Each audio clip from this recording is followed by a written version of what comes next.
ఇవన్నీ కావాలంటే కుదరదు. కానీ ఇలాంటి కుటుంబం నాకు తోడుగా ఉండాలని నేను జానుని కోరుకుంటున్నాను. I like her.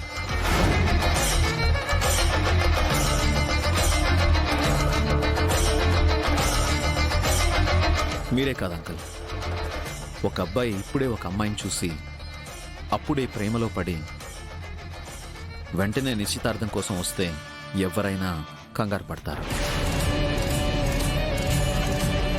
కానీ నేను జాను దగ్గర సిన్సియారిటీ, డిసిప్లైన్, అందం, అణుకువ, తెగువ నేను పోటీల్లోనే చూశాను.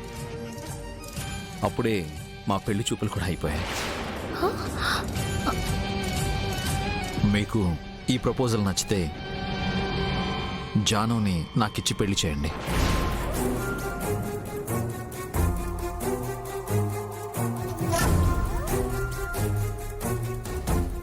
తప్పుగా అనుకోకండి. ఎవరినో పంపించి మీ అభిప్రాయాన్ని తెలుసుకుని వాళ్ళు ఎలా కమ్యూనికేట్ చేస్తారో అన్న అనుమానం నాకు రాకూడదనే నేరుగా నేనే వచ్చి ఓపెన్గా చెప్పాను.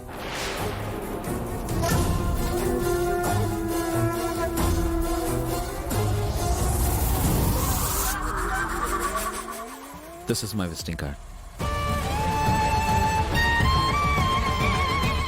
వెంటనే నిర్ణయం చెప్పమని కాదు, ముందు నా గురించి తెలుసుకున్నాకే బాగా ఆలోచించి మీ కన్న కూతుర్ని నాకు ఇవ్వాలా వద్దా అన్న విషయం నిర్ణయించుకోండి అంకుల్.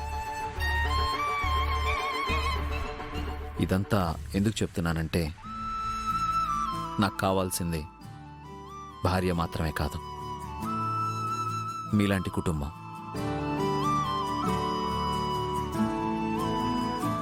మీరు ఎస్ అంటే అమ్మ స్థానంలో అత్త ఉంటుంది, నాన్న ప్లేస్లో మావయ్య ఉంటారు. జాను మీద నా ఇష్టాన్ని నేను మీ అందరికీ తెలిపాను.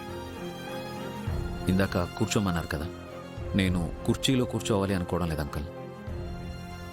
మీ అమ్మాయి పక్కన పెళ్లి పీటల మీద కూర్చోవాలి అనుకుంటున్నాను.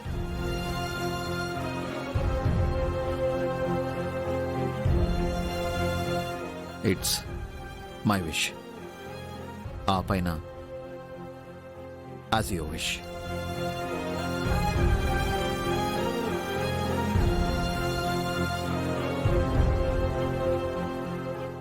బాబు